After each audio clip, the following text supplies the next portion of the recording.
Hello everyone, I'm here today with a new process video. I am working on a double page layout with some photos from my trip to Chicago in October. You can see it's very fall themed, and actually right here it says happy fall, y'all. So I love these photos because of the different colors. I actually feel like I look somewhat decent in this. I don't normally like a lot of pictures of myself, but Robin did a very good job with this one and I'm happy with it. So I want to use it. So this will be a full 4x8, but I do want something up here, either just an embellishment on it regularly, maybe something hanging off the top or the side, I'm not sure. And then over here, I'm debating, do I want to cut this down a little bit, like cut off the top and bottom a little bit and have some paper showing through the back, like just to mix it up a little bit, or not? Do I just want like embellishment here, maybe something over here, and call it good? I don't know. We'll see as I start messing with things, but this is what I'm starting with today. I have pulled out all my ephemera stuff here that's Halloween or fall themed. This stuff is all from Ellie's Studio.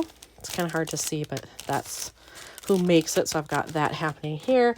And then in this is just more generic stuff. So this is a mix of things I've gotten from different digital files or things from other manufacturers, and I just dumped them all into one because they had the same theme. So I will go through here and see if there's anything in these that I can use up top. I have a few things I have found in this package over here, and they're very different from each other. Different colors, different styles. But the first one I found is just this circle. It says love this autumn day, and I could put the date in there if I wanted, or maybe like a little pumpkin something. I have stickers, I have ephemera, things I could use, but I could just either put it on whole like that or barely clip off some and keep it. So I have that. Then I have this, which is just super simple fall fave. I could put it right at the top. It definitely matches because it's orange, but it's a lot of orange. I really would like more of a pop of color, I think, than that, but I love the style of it. And then this one might be the most bold choice. I have this. I do have blue here. They're not exactly the same, but it's still blue. And I could definitely hang that off like that and clip off part of it and it would be fine. I don't like it as well, like with it all the way on there for some reason. That I would like better, I think. But I do like the idea of it. And if I wanted to, I could do my glitter pen. I have both silver and gold. Here, my tendency would be to do silver because it's the moon. But because of these colors in the background, I would probably do gold if I were going to do that. But so far, this is the one I'm liking the best. So I've decided I am going to use this piece. I do have my gold glitter pen here. I should show you. There you go. That's the brand. I have had this maybe year and a half, maybe even 2 years. I don't use it a ton, so there's still plenty left. And I believe I got it on Amazon at the time. If you're trying to avoid Amazon, then look elsewhere. Hopefully you can find this brand. I'm just going to get it started to make sure it's going there. And I think I'll just go around the edges. It's what I normally do. If I'm just trying to outline, I just go around the edges. And it doesn't have to be perfect. At least I don't care if it's not perfect. And because sometimes when you're using these, it doesn't come out evenly, the ink, all the time. So usually I'll do more than one pass of it. Get a little bit closer into the white there. There we go. So that helps it show up a little bit. I got a little uneven right there. There, that's better. And then maybe I can do a little bit around that dot there, and then I can do like these shorter lines that are on the outside of the rays here. I'll just do those. That way it's not the whole thing. It's not overpowering. I do like that it adds some sparkle to it. That's always fun. But it's not so much like that it's distracting and you think, oh my gosh, that's gaudy Or at least I don't think it is. Almost done here.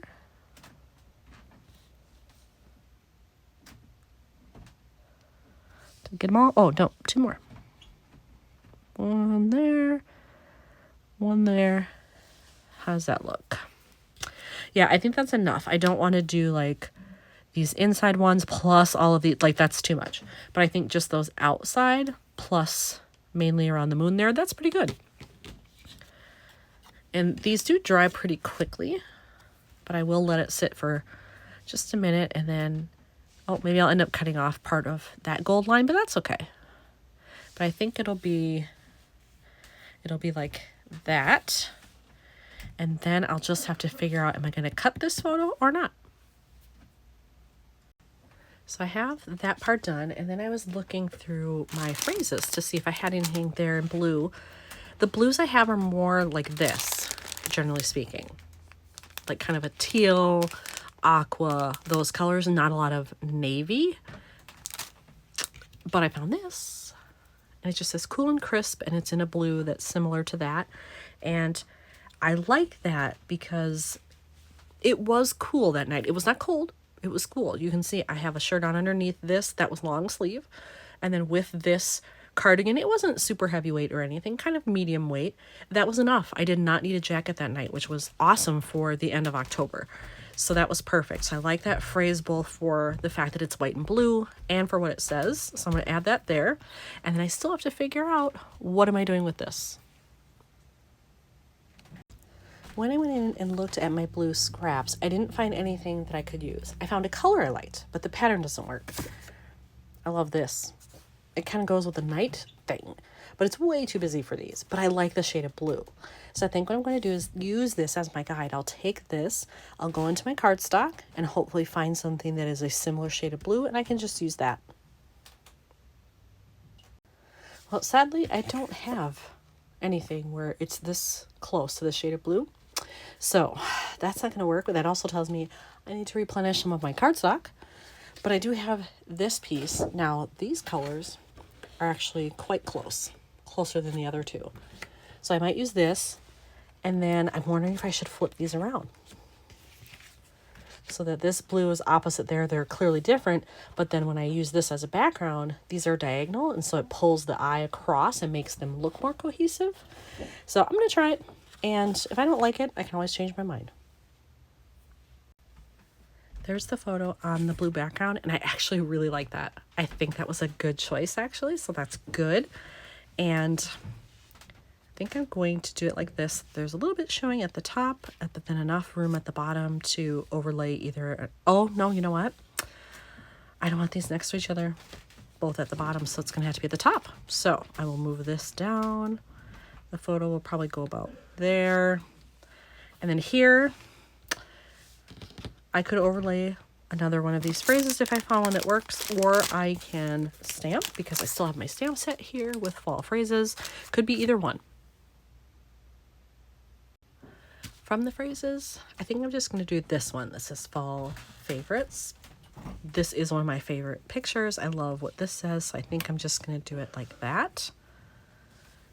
And hopefully that's enough. So I haven't adhered the photo yet. I will do that, and then I will add the phrase.